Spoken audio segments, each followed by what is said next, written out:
Corey Horton back to the end zone. 28-yard play. Guess who? Body up the middle, making another move to the outside. 15, 10, end zone again. Keeps it. Nice move by Brown. He's got space. He's got 6. 35-yard touchdown for Byron Brown. A record-setting night for the South Florida quarterback. Third down so far. A little bit of a high snap. Genty right up the middle. Genty has room. Ashton Genty. Give him 6. Second and long. Lagar tries to fit it in. Runnels, it does. Runnels stays up. The show's off his 4-3 wheels. Incredible effort for Runnels. The G5 Hive. All G5, all the time. Welcome to the G5 Hive Live. We're a little bit earlier on this Monday. Christmas vacation. Got some stuff that popped up in the evening. So we're moving it up just a little bit. We are excited to bring you the G5 college football coverage that you love each and every week. I am Luke, and I am joined by my co-host, Justice. If you're watching us on YouTube, please hit that like and subscribe button. If you're watching us on X, please give us a follow, a like, a retweet. And if you're listening to us in podcast form, please rate and review. The G5 Hive merchandise store is now live. Link in the YouTube comments as well as pinned on our X page and at the bottom of the screen. All right. Should we get into the G5 bowl games in review? Absolutely. So the first one up is the Hawaii Bowl, San Jose State and South Florida. We pretty much where we ended the previous week to where we started. We ended with Fresno State, Northern Illinois, 2 overtime game. That was pretty fun. Well, let's do like 5 overtimes. Let's start out our Tuesday game, South Florida versus San Jose State, in that Honolulu, Hawaii Bowl. We had 5 overtimes. It was USF in the first half, San Jose State in the second half. Matthew Coleman stepped up big with no Nick Nash. He had 12 receptions for 119 yards and a touchdown. Ultimately, USF wins 41-39. Yeah, I mean, it was, like I said, it was definitely a tale of 2 halves. It was all South Florida in the second half, pretty much all San Jose State, and all South Florida in the first half, all San Jose State in the second half. Ended in 5 overtimes, and it was back and forth. It was pretty exciting. Like I said, Matthew Coleman stepped up in Nick Nash's absence. Be interested to see, you see this happen every year where guys go off in the bowl game, right? And sometimes they parlay that into a big 2025 or the next following season. Sometimes they go back to relative obscurity in terms of production after a big bowl game. So you never know which way it's going to kind of shake out. And it's kind of early to say too, given the transfer portal. Who's to say San Jose State doesn't bring some other receivers in? But they lose Nick Nash. They did bring in a pretty good JUCO wide receiver. Trying to remember where he was. I think TCU before he went to JUCO, and then now he's committed to San Jose State. I'm trying to remember the name off the top of my head, but I think he's like 6'4", 220. So he's outside. Well, he sounds like an outside guy, right? Yeah, but that doesn't necessarily mean that he'll be an outside guy. They lose Lockhart as well. Justin Lockhart, I think, got injured early in the game. He only had 1 catch for 10 yards, kind of a disappointing game for him. He got injured and he came back. But yeah, it was the Matthew Coleman show for the Spartans, but they weren't able to get it done. Bryce Archie got the start for South Florida. A lot of folks were speculating that Byron Brown would get the start, and I guess that was just the coach is kind of playing coy with his status. I've heard rumors that he's going to enter the portal, but it hasn't happened yet. But yeah, Bryce Archie got the start. No Byron Brown. Sean Atkins had a good game. Good to see Sean go out on a W for the Bulls. But yeah, good game. 5 overtime game on Christmas Eve, man. That was good. All right. The game above Sports Bowl, we had a couple players of the games from this one. Pitt Panthers versus Toledo Rockets in Detroit, Michigan.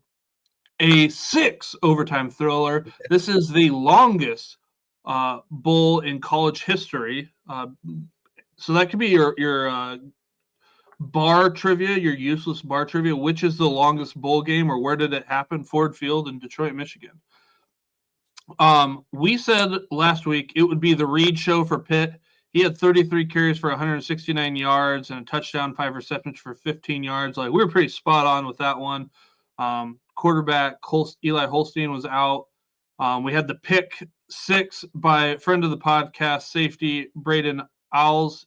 Unfortunately, I don't know if it was a broken ankle, just a twisted ankle, but he was carted off in the game. And then we had the Darius Alexander thick 6 defensive touchdown, and then Junior Vandeross's 12 for 194 and a touchdown, and then the crucial 2-point conversion for proving to be the winner. That gives the G5 a win over P4 team, 48-46. Yeah, it was a great game. I mean, like it was like the Hawaii Bowl, 5 overtimes. They said, "Hold your beer. We're going to outdo you with 6 overtimes." Those two defensive touchdowns were absolutely critical. I feel like for Toledo, it kind of helped stop the Pitt momentum. Got Toledo back in the game. Toledo's, like I said, we're talking about the players of the week. It's Toledo's second win over a P4. They beat SEC Mississippi State early in the year. This week they get the win over ACC and Pitt, and yeah, it was a fun, entertaining game. One of the best bowl games of the season. All right, let's move over to the 68 Ventures Bowl. Arkansas State Red Wolves versus the Bowling Green Falcons in Mobile, Alabama. Jalen Rayner passed for 221 yards and 2 touchdowns and added a rushing score.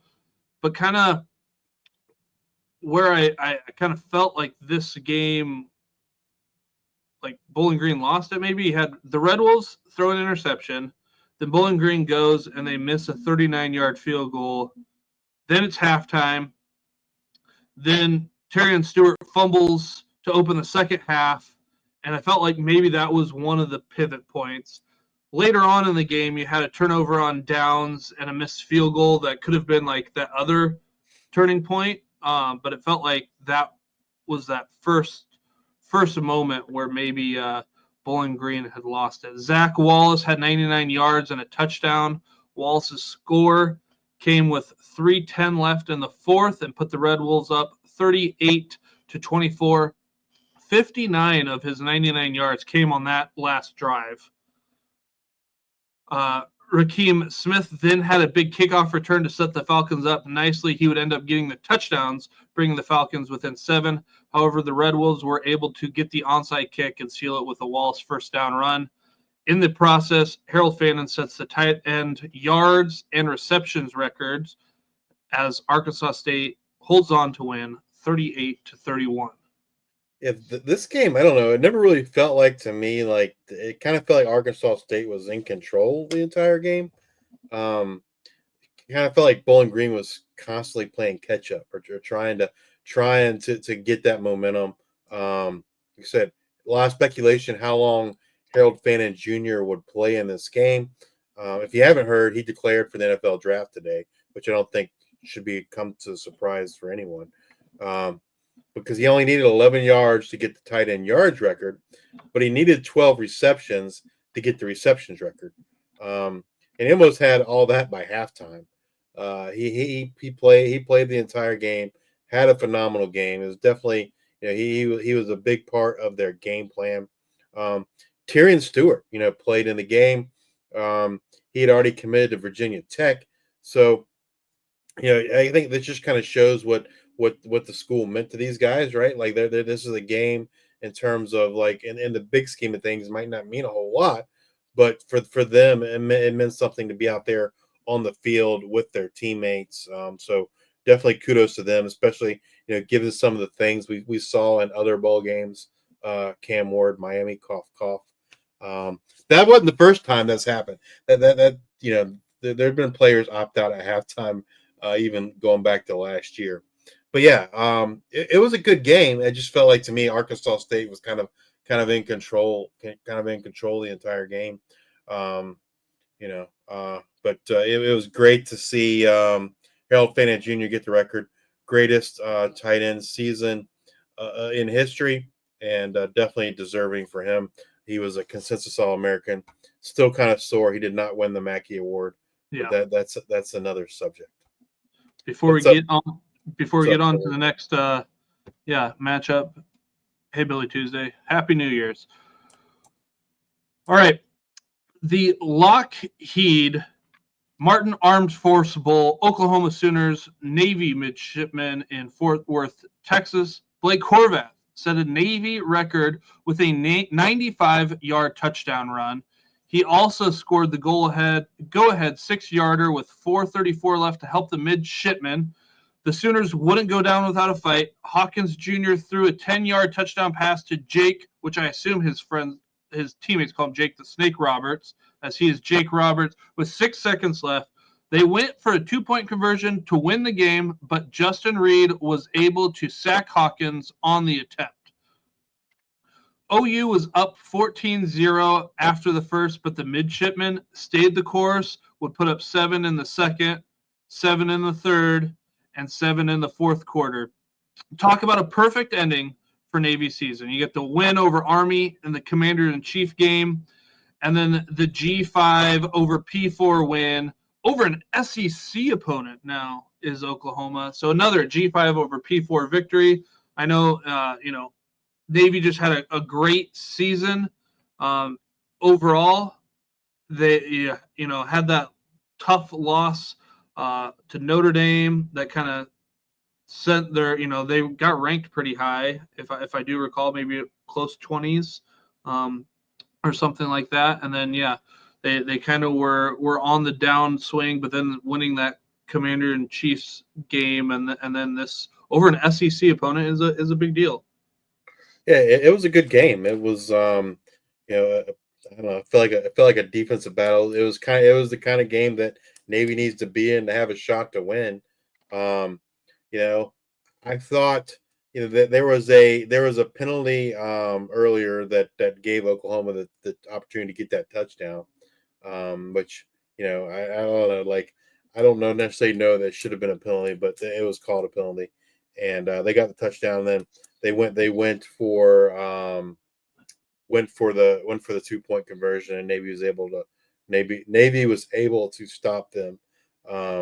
Shortly after this game, Oklahoma lost the defensive coordinator to West Virginia, which was a bit of a surprise, I guess.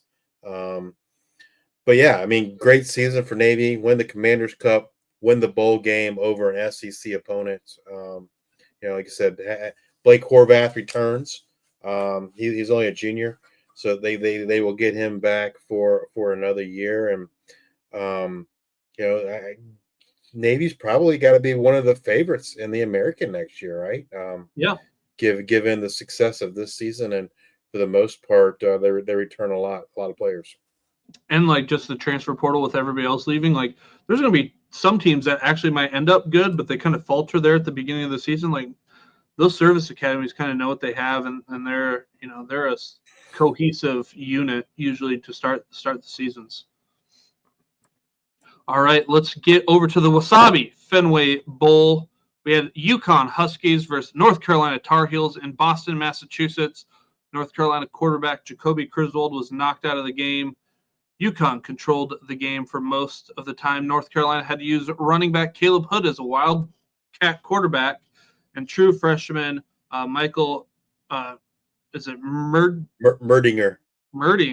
He threw a 13-yard touchdown pass to John Copenhaver.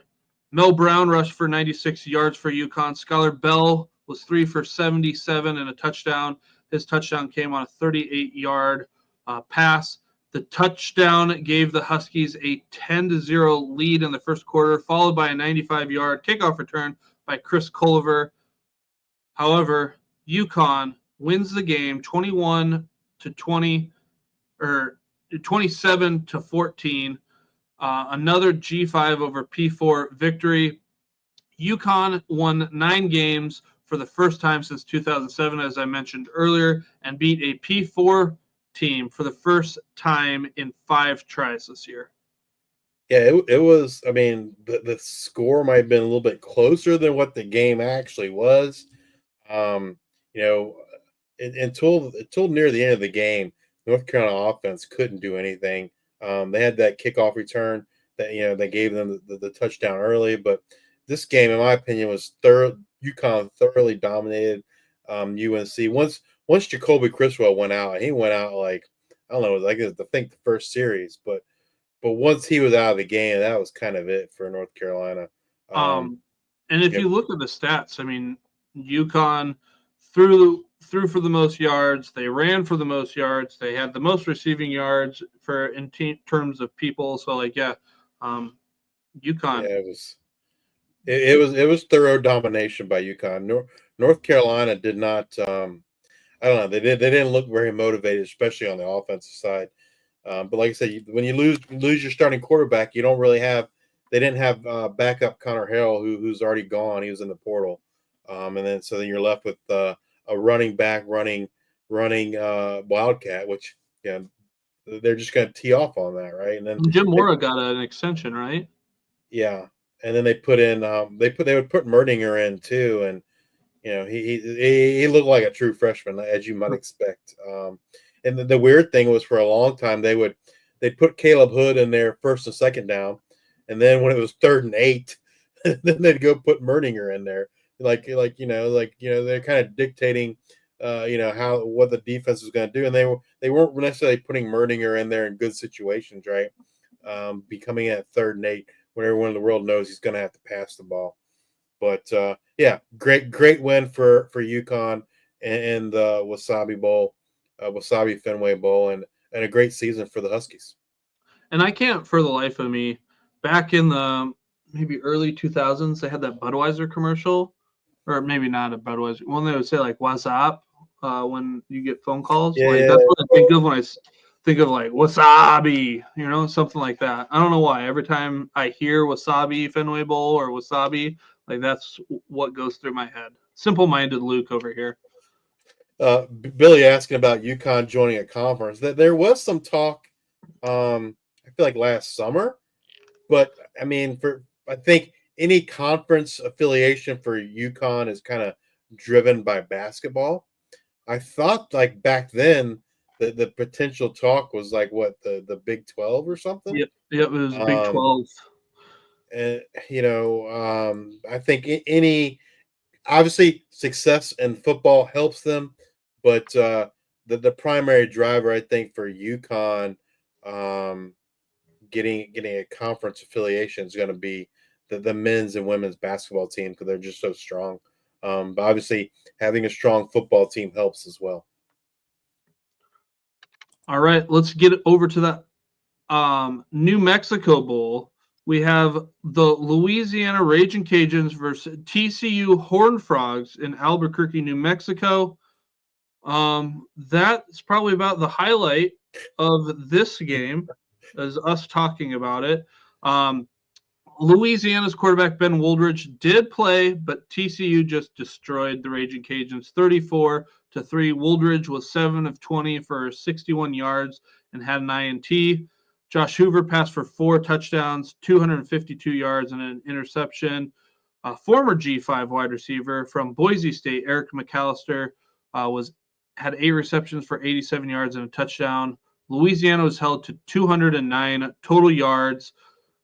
Tough last couple games there for Louisiana. They lose 31-3 in the Sun Belt Championship, and then 34-3 in the bowl game. Just a rough go here to end the season after a tremendous year all around for the Raging Cajuns. Yeah, it wasn't. I think I stopped watching at halftime. It wasn't much of a game. TCU just kind of ran roughshod all over the Raging Cajuns. Well, let's get over to the Snoop Dogg Arizona Bowl. we had Miami of Ohio Redhawks versus Colorado State Rams in Tucson, Arizona. It was a close first half, 9-3 in favor of Miami. Kevin Davis had a career high 148 yards rushing and 2 touchdowns on only 9 carries for Miami. The Rams failed to convert a 4th and 4 from the 5-yard line. And then Davis took the handoff up the middle for a 97-yard touchdown to give Miami a 26-point lead halfway through the third quarter. Jordan Brunson also chipped in 2 touchdowns for Miami. Turnovers overall killed the Rams. 4 turnovers for the Rams, 2 for Miami, but Miami wins 43-17. In the process, the kicker for Miami, Dom Tzioband, had 26 made field goals, which are timed with Sam Solomon for second most field goals made in a season. The school record was 27, held by Graham Nicholson, who you might remember transferred to Alabama this last year. Yeah, it's turnovers were really the difference in this game. I mean, that led to, I don't know, 20 points for Miami. I know the first 3 they got 2 field goals and a touchdown out of them.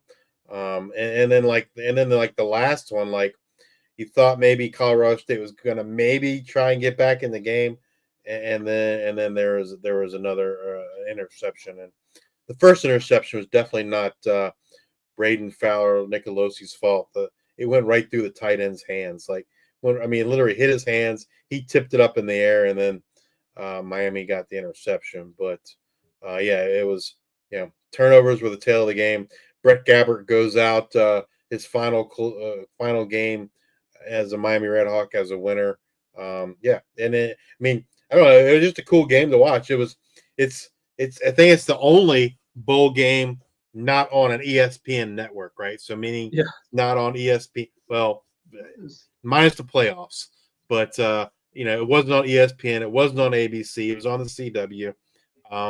Snoop Dogg was on both sidelines, kind of like just interacting with the players on both teams. I don't know. It was just a fun game all around. You saw Miami head coach get the bling there at the end. It was just a fun game all around. The inaugural Snoop Dogg Arizona Bowl. This used to be the Barstool Sports Bowl, but now it's the Snoop Dogg Arizona Bowl presented by Gin and Juice. But it was a cool game all around. All right, let's move over to the Go Bowling Military Bowl. And Justice, why don't you take it away here? Man, I know Luke always gives me a hard time like I'm an East Carolina fan, but man, like this game, it was a pretty exciting game. It was, it was all East Carolina early. They had a 20-7 lead heading into the fourth quarter, and it was almost a disastrous fourth quarter for the Pirates. They blew that lead. They were down 21-20. NC State quarterback Cedric Bailey was running the ball, and in the process of stopping him, they stripped the ball from him, and his fumble, scoop and score, which would have put East Carolina up, but the refs and their infinite wisdom said that forward progress was stopped, even though you never heard a whistle get blown. To me, it was. I personally think it was a fumble and a scoop and score. It wasn't like they were holding them for a really long period of time before they stripped them. And again, there was never a whistle blown either that you could hear. And so I think I texted Luke and I was like, this is absolutely BS. Like, East Carolina just got totally hosed by the refs. And I still think they did. But anyway, North Carolina State had to punt the ball. It was a deep punt. It was on East Carolina 10-yard line. They didn't do anything the first 2 times of the ball. So it's 3rd and 10, like a minute 43 left. They hand the ball off to Rajay Harris, and he carries it to the house. It was, I don't know, poetic justice is the best way to describe it. I think when I sent the tweet out, that's what I said. But and Rajay Harris, he's he's one of the best players at East Carolina. It's his final game, and he's battled injuries throughout his career. He had a great season, a great final season this year. So just kind of fitting for Rajay to get that touchdown. And then NC State fans and players will constantly say this is not a rivalry. This game completely said otherwise. It was a great game. It was kind of unfortunate at the very end there. It was kind of marred by some fights breaking out. At the time, I didn't see how it started, but I guess East Carolina wide receiver Yannick Smith took one of the towels from one of the players, had it sticking out of his pants, NC State player, and that player took offense to that, and then it just started kind of a melee. In the melee, a referee got messed up pretty bad. Maybe should have been our player of the week. Yeah, maybe that's he was. I mean, they stopped. They had to stop the game anyway to kind of figure out what they were going to do. But the East Carolina athletic trainers were kind of dealing with him for a good, I don't know, it seemed like 5 minutes or so. He got cut right underneath the eye. A player got pushed into him, and that player's face mask, I think, is what hit the referee. He had a pretty nice gash and blood all over his face. At the end of the day, 8 players got ejected. I think it was 5 NC State players and 3 East Carolina players. Kind of put a sour note on what was an otherwise a really great, fun, and exciting game. But I think the most important thing to point out is these two teams play again week 1. We talked about that when we previewed it last week. But yeah, so it should make for a spirited game week 1 of the 2025 season when these two teams get together once again. All right. Let's move over to the Radiance Technology Independence Bowl, Louisiana Tech Bulldogs versus Army Black Knights in Shreveport, Louisiana.